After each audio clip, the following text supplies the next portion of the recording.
आज के इस एक्सप्लेनर में हम एक ऐसी जबरदस्त यात्रा पर निकलने वाले हैं जो सीधे हजारों साल पीछे जाती है। ये कहानी है मानव विकास और इस भारतीय उपमहाद्वीप में साम्राज्य निर्माण की। हम जानेंगे कि कैसे इंसान ने बिल्कुल शून्य से शुरुआत करके दुनिया के सबसे उन्नत शहर और विशाल साम्राज्य खड़े कर दिए हैं। ये सिर्फ बीती हुई तारीखें नहीं हैं, ये हमारे अस्तित्व के विकास की एक जीती जागती कहानी है। तो इस सफर का सबसे बड़ा और शायद सबसे दिलचस्प सवाल यही है, आखिर कैसे कुछ बिखरे हुए इधर-उधर घूमने वाले शिकारी इंसान आगे चलकर दुनिया के सबसे महान साम्राज्यों के निर्माता बन गए।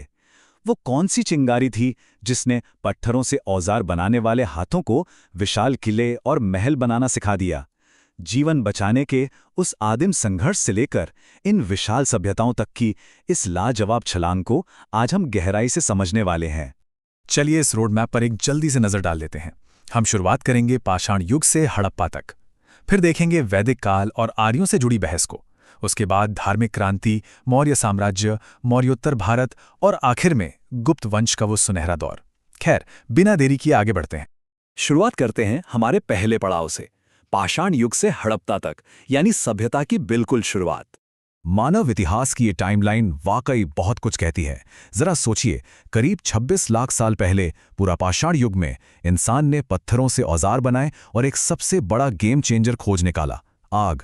उसके बाद करीब 10,000 साल पहले एक और बड़ा शिफ्टिंग पॉइंट आया। होलोसीन युग में मौसम थोड़ा गर्म हुआ, बर्फ पिघली और इंसान ने कुत्तों को पालतू बनाना शुरू किया। फिर आया नियोलिथिक दौर, आज से करीब 6,000 साल पहले, जब खेती की शुरुआत हुई और लोग एक जगह गांव बसाकर रहने लगे। यही वो पक्की नींव थी जिस पर आगे की सारी कहानी टिकी है। अब इस छलांग को देखिए, 2600 ईसा पूर्व के आसपास हड़प्पा सभ्यता का आना किसी चमत्कार से कम नहीं था। एक तरफ नियोलिथिक युग के मिट्टी के झोपड़े और दूसरी तरफ हड़प्पा का ये शानदार ग्रिड सिस्टम। सोचकर देखिए, उस जमाने में 90 डिग्री पर कटती सड़कें, पक्की ईंटों के ढर और मोहनजोदड़ो का वो विशाल स्नानागार। दिलचस्प बात यह है कि यहाँ किसी मंदिर के पक्के निशान नहीं मिले। हालांकि बाद में मौसम में बदलाव और प्राकृतिक आपदाओं के चलते ये महान सभ्यता धीरे धीरे लुप्त हो गई। और इसी के साथ हम पहुंचते हैं दूसरे हिस्से पर, वैदिक काल और आर्यों की बहस, एक समाज जो तेजी से बदल रहा था। यहाँ एक ऐसा सवाल खड़ा होता है जिस पर सालों से बहस छिड़ी हुई है। क्या आर्य बाहर से आए थे या यहीं के मूल निवासी थे? देखिए, एक तरफ बोगासकोई के अभिलेख और भाषाओं की समानता ये इशारा करती है कि आर्य शायद मध्य एशिया से आए होंगे, लेकिन दूसरी तरफ हजारों डीएनए सैंपल्स पर हुई आधुनिक साइंटिफिक रिसर्च बताती है कि 99% भारतीयों के पूर्वज एक ही हैं और कोई जैविक या नस्लीय दीवार नहीं है। हम यहाँ किसी एक पक्ष का समर्थन बिल्कुल नहीं कर रहे हैं। इतिहासकार आज भी नए सबूतों की जांच कर रहे हैं और हमारा मकसद इन दोनों ही पहलुओं को पूरी स्पष्टता के साथ सामने रखना है। अब यहाँ थोड़ा ध्यान दीजिएगा, क्योंकि ये दिखाता है कि समाज में बदलाव कैसे आया। प्रारंभिक वैदिक काल में समाज काफी सरल था। लोग पशुपालक थे और सभा और समिति जैसी संस्थाएं राजा के फैसलों पर नियंत्रण रखती थीं। लेकिन उत्तर वैदिक काल तक आते आते जैसे जैसे खेती का विस्तार हुआ, जमीन की अहमियत बढ़ गई। खेती ने राजा को और ताकतवर बना दिया। सत्ता एक जगह सिमटने लगी और जो वर्ण व्यवस्था पहले काम पर आधारित थी, वो अब जन्म के आधार पर बेहद कठोर हो गई। ये कारण और प्रभाव का एक बिल्कुल सीधा और स्पष्ट उदाहरण है। अब आते हैं तीसरे हिस्से पर, एक ऐसी धार्मिक क्रांति जिसमें बुद्ध और जैन धर्मों का उदय हुआ। सिद्धार्थ गौतम यानी भगवान बुद्ध को जब ज्ञान मिला तो उन्होंने 4 आर्य सत्य बताए, जिन्होंने सब कुछ बदल दिया। उन्होंने बहुत ही सरल शब्दों में समझाया। पहला, इस दुनिया में दुख है। दूसरा, इस दुख की वजह हमारा लगाव या मोह है। तीसरा, दुख को खत्म किया जा सकता है। और चौथा, इस दुख को खत्म करने का रास्ता है अष्टांगिक मार्ग।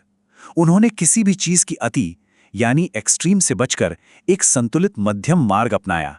ये इतना सरल और अपनाने लायक था कि ये विचार धीरे धीरे पूरे एशिया में फैल गया। ठीक इसी दौर में भगवान महावीर ने जैन धर्म के दर्शन को एक मजबूत आकार दिया। ये पूरा दर्शन 2 प्रमुख सिद्धांतों पर टिका है, अहिंसा और अनेकांतवाद। अनेकांतवाद का बड़ा सीधा सा मतलब है कि सच के कई रूप हो सकते हैं और उसे अलग अलग नजरियों से देखा जा सकता है। इसके अलावा जैन धर्म में 2 मुख्य संप्रदाय हैं, दिगंबर और श्वेतांबर। एक भयानक अकाल पड़ने पर जो साधु दक्षिण गए, उन्होंने बेहद कठोर नियम अपनाए और नग्न अवस्था में रहे, जिन्हें दिगंबर कहा गया। और जो उत्तर में रुके, उन्होंने सफेद कपड़े पहने और श्वेतांबर कहलाए। दोनों के नियमों में थोड़ा फर्क जरूर है, पर अहिंसा का मूल सिद्धांत दोनों में एकदम बराबर है। जैन दर्शन में माफी की क्या जगह है, इस एक छोटे से पर बेहद ताकतवर वाक्य मिच्छामि दुक्कड़म से समझा जा सकता है। पर्युषण पर्व के आखिरी दिन हर व्यक्ति एक दूसरे से अपनी गलतियों के लिए माफी मांगता है। इसका बस यही मतलब है, अगर जाने अनजाने मैंने किसी का दिल दुखाया हो तो उसके लिए क्षमा।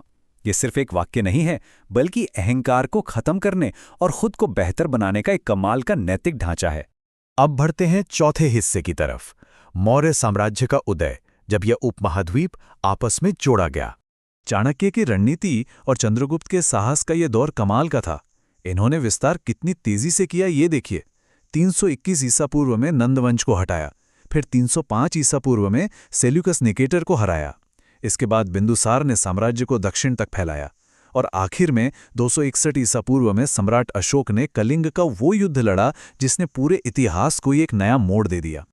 लेकिन इतने बड़े साम्राज्य का प्रशासन कैसा था? यूनानी राजदूत मेगास्थनीज की किताब इंडिका से इसकी एक काफी रोचक तस्वीर मिलती है। राजधानी पाटलिपुत्र में समाज 7 वर्गों में बटा था। जगह जगह आराम गृह थे। राजा की सुरक्षा के लिए महिला अंगरक्षक तैनात थीं और सजा के नियम काफी कड़े थे। और सबसे हैरान करने वाली बात क्या थी? वहां दास प्रथा यानी स्लेवरी बिल्कुल नहीं थी।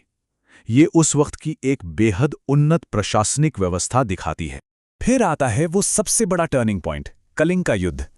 इस युद्ध का रक्तपात इतना भयानक था कि उसने अशोक को अंदर तक झकझोर दिया। एक ऐसा विजेता जो पूरी दुनिया जीतना चाहता था, उसने हमेशा के लिए तलवार छोड़ दी और बौद्ध धर्म अपना लिया। इसके बाद उन्होंने अपनी पूरी ताकत साम्राज्य बढ़ाने में नहीं, बल्कि जगह जगह शांति और धम्म के संदेश लिखवाने में लगा दी। सच में ये एक ऐसा फैसला था जिसने बौद्ध धर्म को दुनिया भर में पहुंचा दिया। 5वां पड़ाव, मौर्योत्तर भारत। ये दौर था बाहरी आक्रमणों का और अलग अलग संस्कृतियों के मिलाप का। मौर्य साम्राज्य के कमजोर पड़ने पर बाहर से कई शक्तियां आईं, पर सबसे दिलचस्प बात यह है कि वो यहीं की संस्कृति में पूरी तरह घुल मिल गईं। इंडो ग्रीक आए, जिन्होंने बेहतरीन सोने के सिक्के चलाए। फिर शक आए, जिनका जूनागढ़ का संस्कृत अभिलेख आज भी मशहूर है। और फिर कुषाण, खासकर राजा कनिष्क, जिनके समय सिल्क रूट के व्यापार ने भारत को अपार आर्थिक समृद्धि दी। और वहीं ग्रीक व भारतीय शैली के मिश्रण से खूबसूरत गांधार कला का जन्म हुआ। और आखिर में 6वां हिस्सा, इतिहास का एक बेहद शानदार वक्त, गुप्त वंश और भारत का स्वर्ण युग। इस स्वर्ण युग की शुरुआत श्रीगुप्त ने की थी, लेकिन इसे असली मजबूती मिली चंद्रगुप्त प्रथम के समय। उन्होंने लिच्छवी राजकुमारी कुमार देवी से विवाह करके एक ऐसी जबरदस्त राजनीतिक रणनीति अपनाई जिसने इस साम्राज्य को विशाल स्थिरता दी। और इस स्थिरता का नतीजा क्या निकला? विज्ञान, साहित्य और कला में ऐसे ऐसे काम हुए जो आज भी सदियों बाद मिसाल हैं।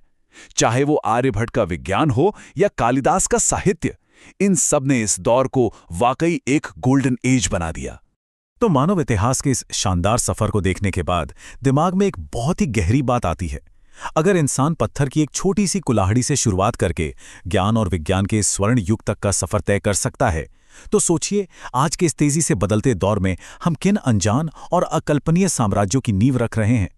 इतिहास सिर्फ बीते हुए कल की किताब नहीं है, ये आने वाले कल का आईना भी है। इस एक्सप्लेनर को यहीं विराम देते हैं। इस दिलचस्प सफर में जुड़े रहने के लिए बहुत बहुत शुक्रिया।